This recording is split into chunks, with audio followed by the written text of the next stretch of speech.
Hola a todos, bienvenidos a mi canal. Hoy revisitaremos otro libro de esos años, el cual igual encontré reordenando una antigua habitación.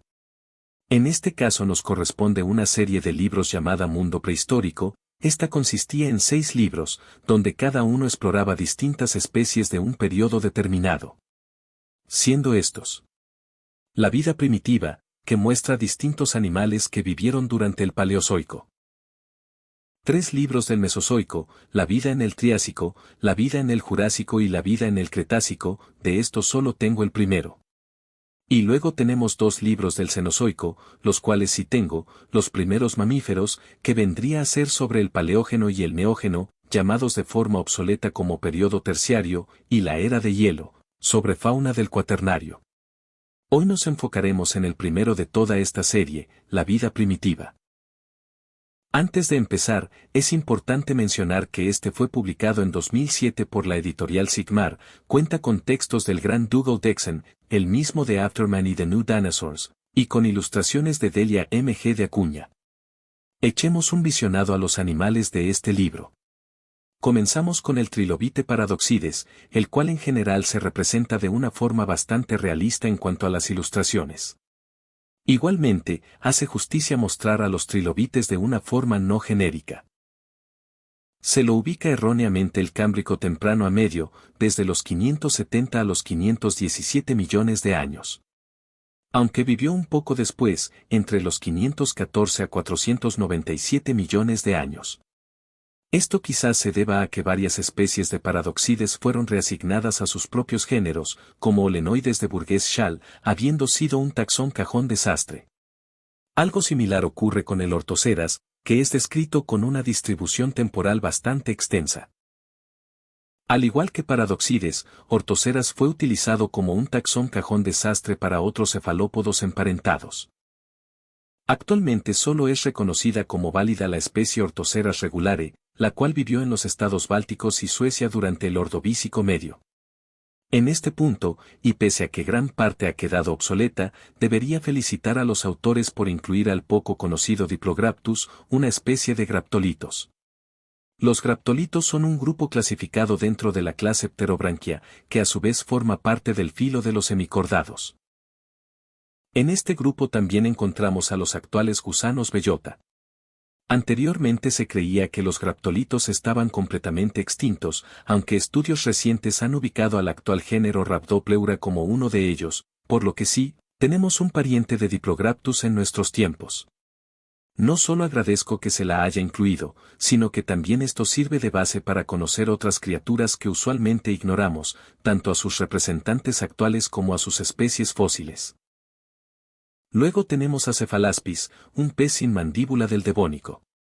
De este se conoce solo una especie generalmente aceptada, Cephalaspis lieli, aunque hay al menos otras 23 especies dudosas que aún no se han reasignado a otros géneros, en el caso de representar otro, o sinonimizado entre ellas.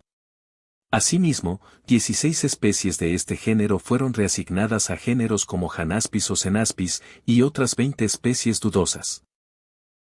Por lo que es un caso bastante complicado, por lo mismo en el libro se menciona que vivió durante todo el periodo devónico, lo cual se creía cuando se le habían asignado más especies. No obstante, lo que conocemos de Cephalaspis nos ofrece una buena imagen de cómo vivían estos peces. Otro acierto del libro es sugerir que los vertebrados actuales evolucionaron de animales como estos, mas no especifica una especie, lo cual es mucho más realista que lo que hacen algunos documentales. La aparición del Dunkleosteus se siente bastante completa para un visionado por la fauna del Paleozoico. En ese entonces era aceptado que estos peces placodermos eran principalmente depredadores, luego esto sería cuestionado y propuesto que se alimentaría por succión. Aunque un estudio del año anterior revivió la discusión. Agradezco igual que no lo hayan agrandado en el libro. Luego tenemos a mi favorito de estos, el Tiktaalik. Sí, aquí se pone bueno.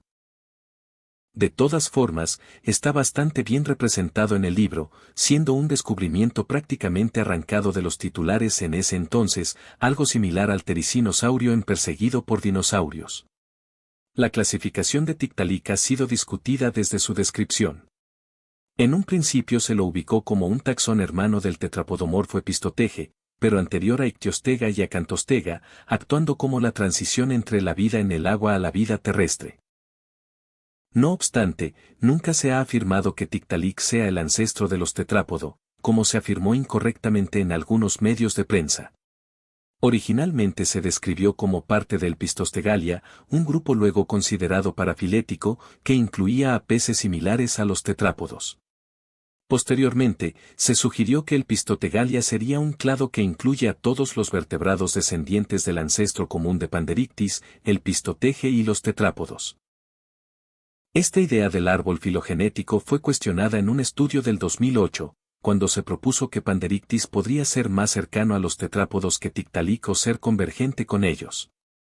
No obstante, es un buen ejemplo de cómo habría sido la vida de los animales que habrían dado origen a los tetrápodos. Pese a que en 2010 se encontraron huellas en la cantera de Sakelmi, en Polonia, las cuales son más antiguas y podrían haber sido hechas por tetrápodos cuadrúpedos, aunque un estudio de 2015 puso en duda que éstas pertenezcan a organismos terrestres. La historia de la vida en la Tierra sigue con la aparición de Ictiostega, el cual es un caso similar a Tiktaalik. Incluso yo lo conocí por su aparición en la serie animada Érase una vez, donde vemos a unos en el primer capítulo y se describe como uno de los primeros vertebrados terrestres. En este libro tenemos una visión bastante completa, incluso haciendo mención a que estos tenían 8 dedos en las patas traseras y 6 en las delanteras, una rareza. Igualmente, se lo compara de forma acertada con el saltarín del fango, un actualismo biológico que igualmente funciona con el anterior Tiktaalik. Como era común, es llamado un anfibio, aunque actualmente solo se considera parte de este grupo a los miembros de Lisanfibia, o sea, las ranas, salamandras y sicilies. Luego tenemos a Crassigyrinus, otro animal descrito como un anfibio, pero cuyas afinidades son discutidas. En este libro se lo clasifica como parte de los embolomeros, aunque se ha puesto en duda incluso si es parte de tetrápoda. De todas formas, la comparación con las anguilas actuales igual es acertada. Continuamos con Bestlotiana, uno de los tetrápodos más antiguos. Algo interesante es que el libro lo describe como un reptil y explica una diferencia entre reptiles y anfibios. No obstante, debido a que los reptiles se consideran un grupo artificial y se entienden mejor como Sauropsida, es dudoso que Bestlotiana forme parte de este grupo, incluso de Reptilomorpha. Se menciona que Brontoscorpio habría sido un depredador de Bestlotiana, aunque estos no coexistieron, habiendo vivido el primero hace entre 416 a 412 millones de años, y el segundo hace 314 millones de años en lo que hoy es Escocia. Sin embargo, en la cantera East-Cocten, donde se encontró a Bestlotiana, también se conoce al similar Pulmonoscorpius. Continuamos con un Dimetrodon bastante parecido a un varano y descrito como parte de los reptiles similares a los mamíferos. Esta misma descripción se usaba para todos los grupos de sinápsidos del Pérmico y Triásico, siendo también usada para referirse al siguiente animal. La representación del Lycaenops está mucho mejor, siendo visualmente algo similar a un mamífero. Aunque se lo menciona como un ancestro de los mamíferos, esto es incorrecto al ser un gorgonopsio, grupo que se extinguió al final del Pérmico. Luego tenemos a otro sinápsido, el Stemenosuchus, el cual también es bastante acertado. Creo que era de mis ilustraciones favoritas, en general le tengo cariño al libro. La única pega que le pondría es que menciona a Lycaenops como uno de sus depredadores, aunque este vivió un poco después de Stemenosuchus y en otra zona geográfica. Stemenosuchus se conoce de Rusia Oriental y Lycaenops de Sudáfrica. En el ecosistema de Stemenosuchus los depredadores habrían sido eotitanosuquios como Ibantosaurus o los biarmosuquios. En general, siento que estuvo interesante, obviamente no se podría abarcar toda la vida del Paleozoico en un puro libro, pero habría sido complicado igualmente sacar varios tomando en cuenta lo extenso que fue el periodo primario. En los siguientes vídeos revisaremos los otros 3 libros que tuve de esta colección. De momento, considero que está bastante bien para su época, incluso innovador. Bueno, eso fue todo, comenten, puntúen y suscríbanse, muchas gracias por ver. Adiós y que Dios les bendiga a todos.